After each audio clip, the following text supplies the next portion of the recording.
Galaw-gaw, kay harot-harot tingnan, maliksi, di mapigil ang gaslaw. Galaw-gaw, ang lahat ginagalaw, napakaharot at pakialam. Galaw-gaw, kung tawagin siya'y ganyan, kang karot. Problema kasi, no? Yung mga nirish nila. Ako naman, personal na magpapasalamat ko sa iyo. Dahil yung problema ko sa SSS, ay naayos na. Sabihin mo, parang ginawa mo para Hindi, kasi sabi na lang. Ah, Kaso po namin, yeah.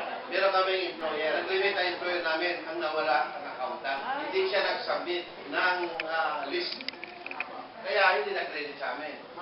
Oo, matagal na proseso. Pero sa tulong po ng media department, ay nagkaroon ng solusyon. Ayun. Punta ka sa media department kung may problema kayo.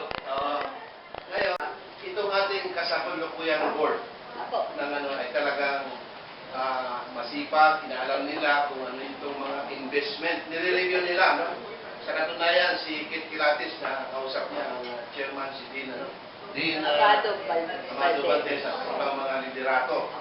Ngayon, ang question ganito, ilan pa sa assets ng SSS ang NPA, non-performing assets? Sa ngayon po, mayroon pong 5. Mayroon pong 5 na, ito po COA naman to eh. These were identified, base po yan sa COA report. So meron pong 5 na, ang tawag po nila dyan, suboptimal properties. Suboptimal meaning, pwede pang kumita ng mas malaki. Kumikita po siya, pero hindi siya na-maximize ang kita.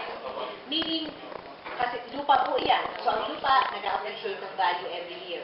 So, technically, kumikita ka rin naman. Kasi may market value na tumataas. But then again, may chance pang mas kumita. Yun po yung citing ng COA report. So meron pong 5 na properties identified by the COA that could earn more for SSS. So yun po yung 5 na nakatuon po yung komisyon sa ngayon. So it's either gagawin po siyang joint venture o gagawin po siyang lease, yung mga lease properties, mga ganyan. So meron pong mga plano. Pero lahat po iyon will undergo public bidding. Kasi alam niyo naman po, SSS still adheres to procurement law, to the procurement law.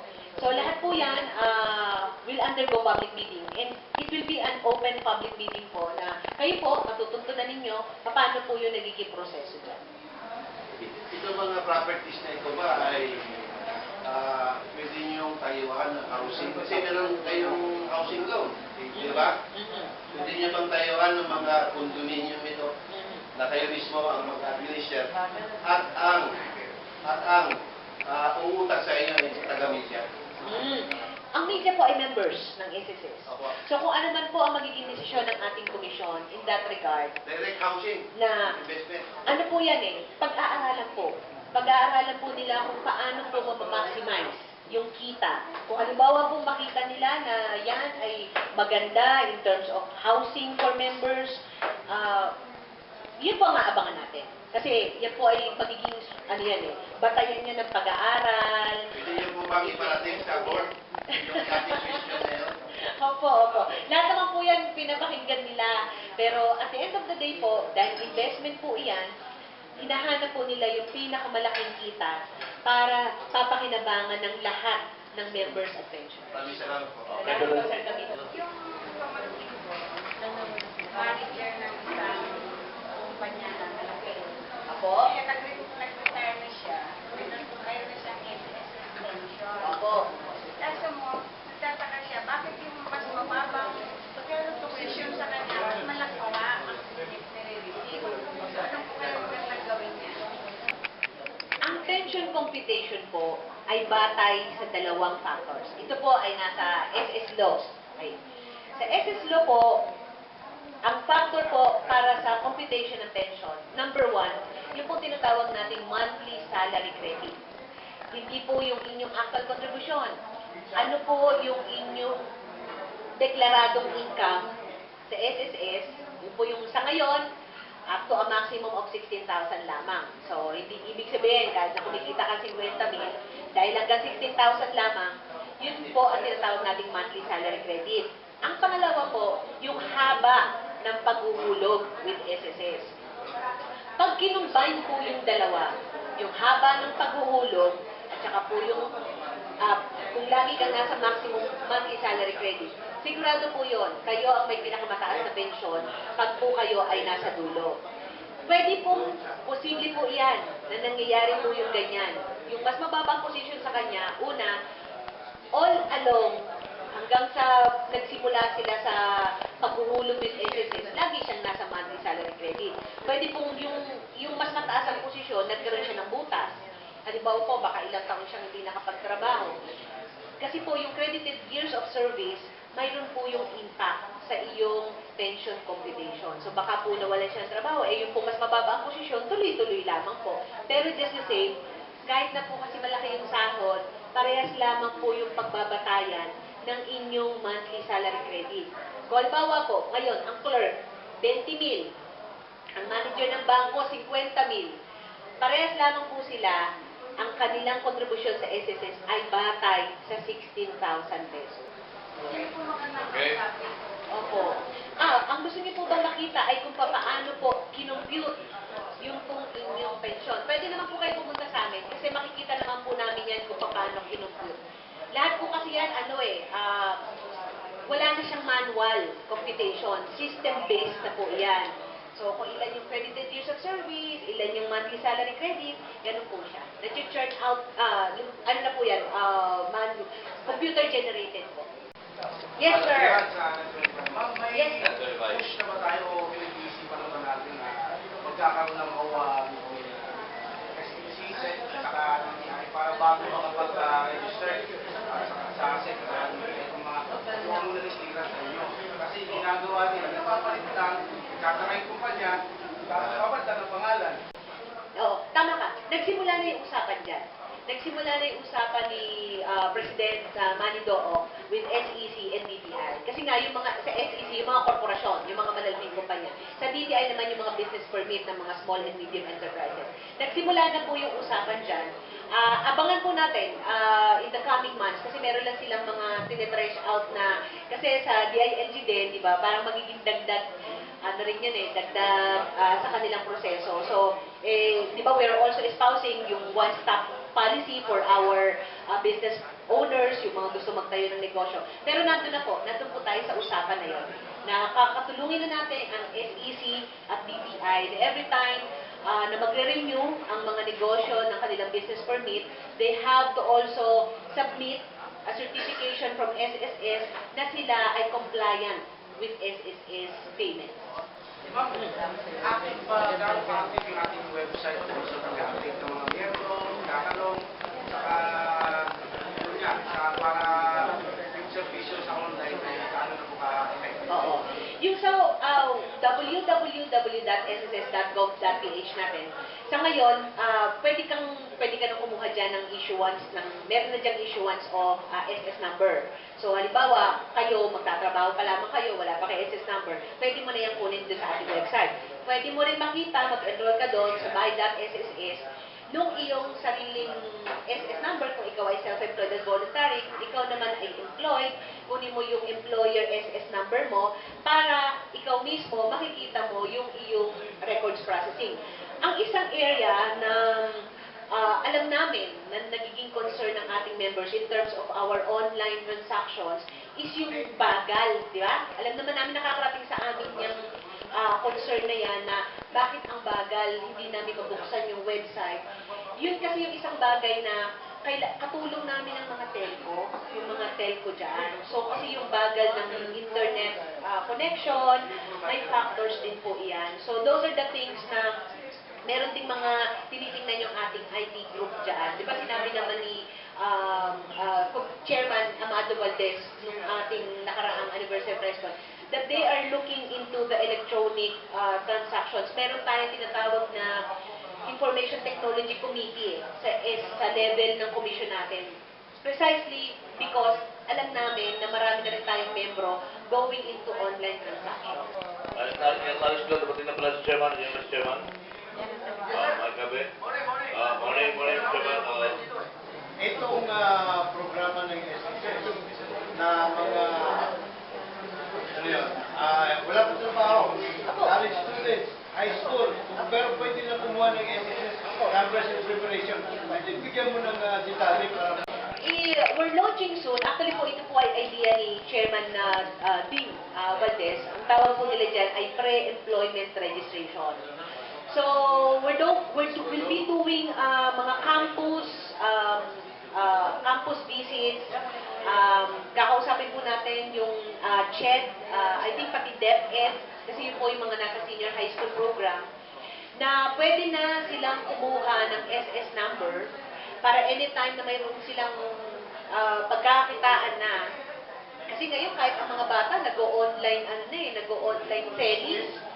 Oo. So at the same time po, ang really goal natin dyan sa pre-employment registration is bata pa lang, maintindihan na nila kung ano ang pag-iipon sa SSS. At maintindihan nila na ayon sa batas, kung mas mahaba ang magiging paghuhulog mo with SSS, kung yan ay mas mataas lagi ang iniuhulog mo with SSS, mas malaki ang maaasahan mong pensyon. At the end of the day po kasi, gusto nating ipaalam sa mga bata na yung iyong retirement mo yan di ba? Paghahanda mo sa pagre-retiro, nagsisimula pa lang yan talaga habang bata ka pa. Hindi yung pagka-50 ka na tsaka ka lang maghahabol ng SSS mo. So kaya ang nangyayari po, nagiging minimum yung pension. Pero magandang iyong masasabi ng Ma'am Lou yan, hindi na pagkukunin na lang. Hindi kasi alam ng lahat yun Na pagdating mo ng 50, pwede ka palang unti-unti mag-jack up ng kontribusyon. Para pagdating mo ng 60, I should say, mas malaki ang pensyon na matatanggap mo. Kasi kagaya ko, hindi ko alam yun. Hindi naman binabagit na umluin ng araw yun Pwede ka palang mag-jack up every year, up to 55. Para pagdating mo ng 60, mas malaki ang lapsap mo at mas malaki mo yung pension mo. Ang ideal pa rin po sa SSS, ang tumatanggap po ng 17,000 na pension sa ngayon, ay sila po yung mga nakapaghulog sa SSS ng minimum 40 years. At karamihan sa kanila, lagi silang naka-maximum monthly salary credit. Sa ngayon, 16,000 po yung monthly salary credit. Nung araw, di po ba parang 1,000 lang, 5,000 lang, 8,000 lang bago natin na itaas yung monthly salary credit na yan. Pero sila pong mga tumatanggap ng 70,000 na monthly pension, sila po yan. Sila po yung may pinakamatagal na paghuhulog. Kasi nga, pwedeng mas mataas ang konti, pero hindi malalayo sa minimum. Kasi, kumbaga yung inaabol mo lang So, yun po. Kasi napakalungkot na retired ka na, tapos kakaparangkot ka ang pension na. Totoo po yun. Oo. Pwede pa kulang. Totoo po yun. Yun po yung isinusulong namin, ang aming pong champion sa Senado ngayon sa SS Reform ay si Senator Dick Gordon. Ang sinasabi po niya, dapat kasi pinapaintindi nyo sa mga membro na ang kanilang retirement at the end of the day is their own lookout. Ibig sabihin, ang pension mo ay produkto ng ng iyong mahabang pag-iipon at paghahanda para sa iyong pag-retiro. Kaya sabi niya, dun sa batas, nilagay niya pa yon yung wise SIP mantra niya na work, invest, save, prosper. Wise SIP concept. Ibig sabihin, habang malakas ka, tumoto ka na sa pagtatrabaho mo para makapaghulog ka ng malaki sa SS mo, para pagdating ng araw, hindi ka nangangapa sa pension mo. Yun po naman ang kanyang gustong dalhin namin na, kaya ito yun, sabi nga ni Sir Kit, ibaba natin hanggang sa mga bata. Pakilinaw nga kung meron na kayong MOA with the Ed and Chef. Anong, kumbaga mga pictures ng MOA na yun meron na? Wala pa po. Kasi internally, inutusan po ng komisyon yung aming management. So there is a parang task force na looking into the details. Yung pong mga initial na pakikipag-usap kasi kailangan magiging, halimbawa, financial literacy, ano po yung hanggang anong extent maipapasok yung usapang SSS, for example, sa curriculum ng mga bata, yung pong ganon. Ano po yung mga activities ng DepEd at CHED kung saan ang SSS ay maaari pakiisa, yung pong mga ganon. So, yun po, abangan po ninyo yan. Yan po ay isang magiging topic natin dito sa Broadcasters. Social Security system natin sa Pilipinas kumpara sa Social Security system sa Amerika? Number one po, sa Amerika, tax base. Ibig sabihin po, hindi nangongolekta yung pension fund ng Amerika sa mga membro. Naka-integrate po sa tax ng empleyado yung kanyang pension contribution. So, hindi problema ng pension fund yung pangongolekta. So, yun po yung number one na pagkakaiba. So, in terms of collection, mas mabilis. Kaya po, in terms of ang problema po doon, yung mga hindi employed, halimbawa, di po ba? Kasi tax-based siya eh. So, they go under the welfare. So, yung naman pong pinoprovide ng government nila. Sige. Mas maganda po siguro pag-usapan natin, Sir Camilo, huwag na po tayo lumabas sa ibang bansa. Ikumpara po natin ang SSS ninyo sa GSIS, sa Government Service Insurance System. Unang-una po, sa SSS, para mag-qualify po for pension, for a monthly pension, 10 taon lamang po yung kailangan ninyo. 10 taon, kasi technically that's 120 months of contribution na tuloy-tuloy. So, 10 taon lang. Sa GSIS po, kailangan nyo po ng 15 years to qualify for a pension. So, 5 taon po agad ang diferensya. Pangalawa pong pagkakaiba, sa SSS po, ang hulog po ninyo, may maximum, may limit hanggang 16,000 lamang. Taliwas po sa GSIS na ang kanilang kontribusyon ay nakabatay sa halaga ng sahod nila. So kung sumasahod po sila halimbawa ng 50,000, yung pong kanilang kontribusyon ay batay sa 50,000. Pangatlo pong pinakamalaking pagkakaiba, 11% po ang kontribusyon lamang sa SSS. Sa GSIS, 21% po. Ang laki. Yes. So, ang nangyayari po, tayo, 11% ng maximum na 16,000. Sa GSIS po, 21% of your actual salary. Ang laki po. Kaya po, ang nangyayari, kapag nagpensyonan na, sa GSIS po, kapag kayo ay naka 35 years in service, 90% nung inyo pong huling sinahod, nung nakaraang 3 taon, ang magiging pensyon ninyo. Yun po ang napakaganda. Bakit? Kasi parang yung kinikita mo habang malakas ka pa, yun ang iyong pepensyonin. Wala pang tax. Yun po yung ideal na pensyon. Pero isipin po ninyo, ang naging pag-iipon nila habang sila ay government employees pa lang. Kasi lumalabas, sa 21% po, ang share ng government employee doon is 9%. Ang share ng gobyerno is 11%. So yung 9% na kinakaltas sa sahod ng isang government employee every month, base sa kanyang actual salary, by the end of the government service niya, papakinabangan niya sa mataas na pensyon. Sa atin po sa SSS, 70% po kinakarga ng employer. Yung pong 30% galing sa employee. 11% po of 16,000. So, meron po sa atin, ang pinakamataas lang na kontribusyon, 1,760 po. Tapos, ang maximum na monthly salary credit natin, 16,000. Kaya nga po, hindi ka rin po pwedeng lalampas dun sa maximum na monthly salary credit mo. Kaya po, ang gusto talaga nating mangyari, para po ang usapang ang liit ng pensyon sa SSS. Di po ba? Lahat naman tayo gusto natin adequate, meaningful pension. Yun naman po ang nasa mandato nilang SSS. Dapat po, una, maitaas yung ating contribution rate. Pangalawa, maitaas po yung ating monthly salary credit.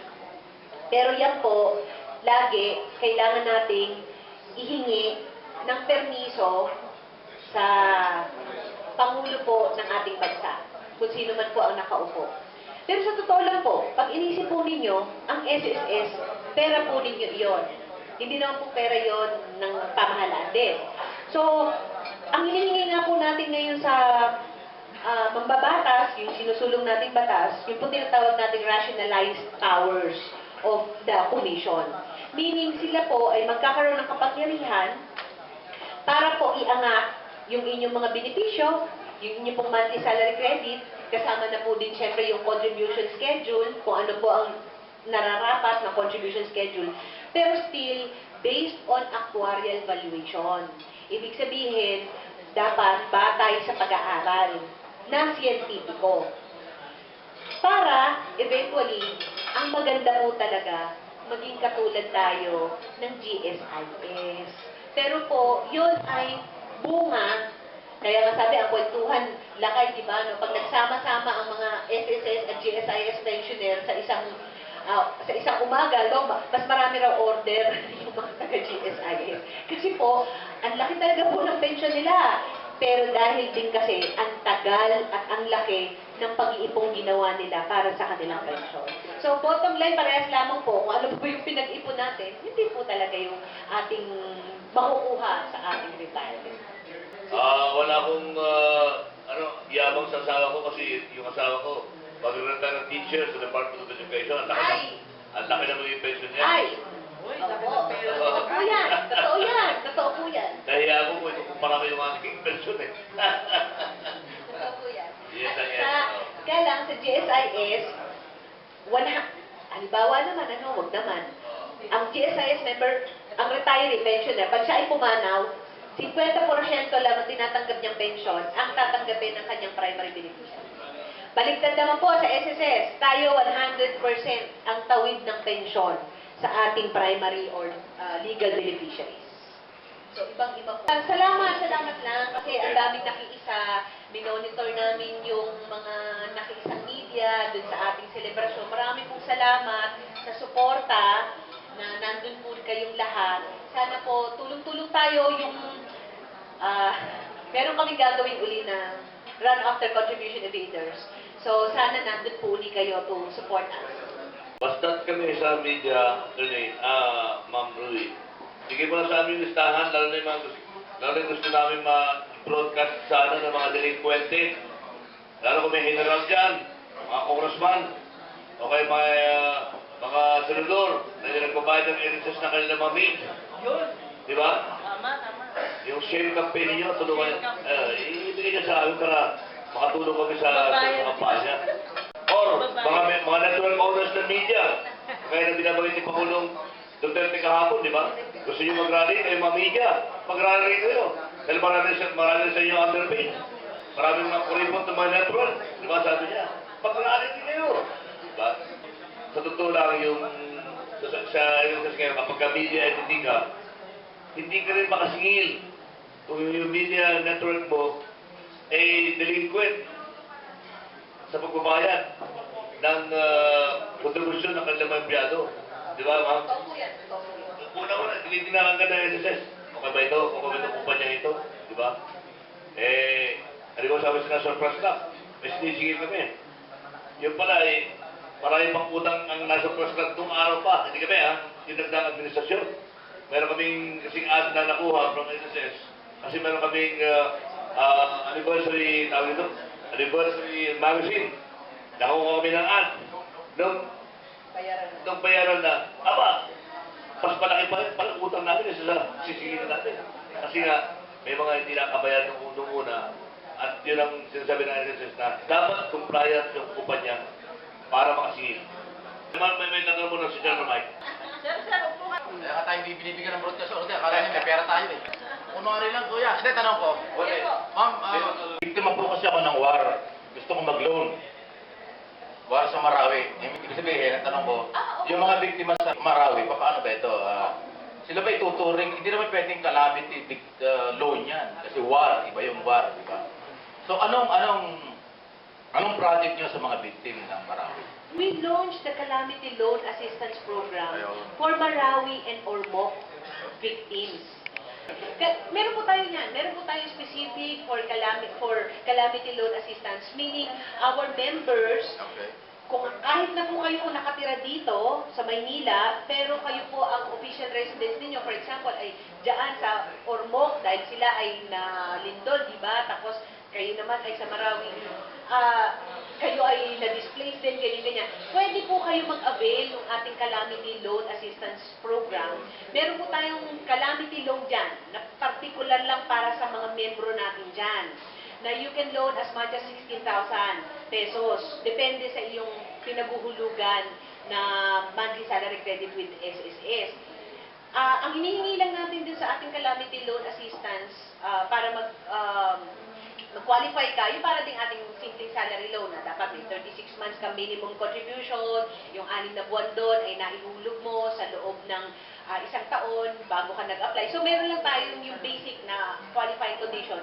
Pero yung pong calamity loan for Marawi at saka for Ormoc, separate yan ha, dun sa ating salary loan. Meaning, kahit meron kang existing salary loan, pwede mo siyang ma-avail yung ating calamity loan. Under the new administration lang yan ginawa eh. Meron din po tayong tinatawag na 3 months advance pension dun sa ating mga pensioners sa Marawi at saka sa Ormoc. At meron din tayong direct home improvement loan program na hanggang 1 million para din dun sa mga bahay na napinsala doon sa Marawi at Ormoc. So meron po tayo. Sila ba may tuturing na biktima sila ng calamity? Kasi war yan, di ba yan? Sa SSS Commission po, itinuring siya na kalamidad. Kasi ganun pa rin yun, napinsala pa rin, nagdumanas pa rin napinsala yung iyong mga membro at mga pensyonado dun sa area na yun. So, kailangan pa rin nila ng tulong. So, ganun po ang naging desisyon ng ating komisyon. Dahil nga sa nasira yung Marawi, saan sila, ano ba yung pinakamalapit na office? Iligan po. Iligan. Iligan po. Iligan. Actually po, dun sa Marawi, we have about 1,500 na registered members. So, konti yung ating membro doon. Pero ang pinakamalapit, yung ating Iligan branch. Salamat po sa patuloy niyo suporta sa SSS. 60 years old na po yung pension fund. Sana po yung mga anak po ninyo, mga yan, hikayatin niyo na po sila na maging membro ng SSS. Yan. Maraming po salamat. So thank you, gentlemen and ladies, for your presence ngayong umaga.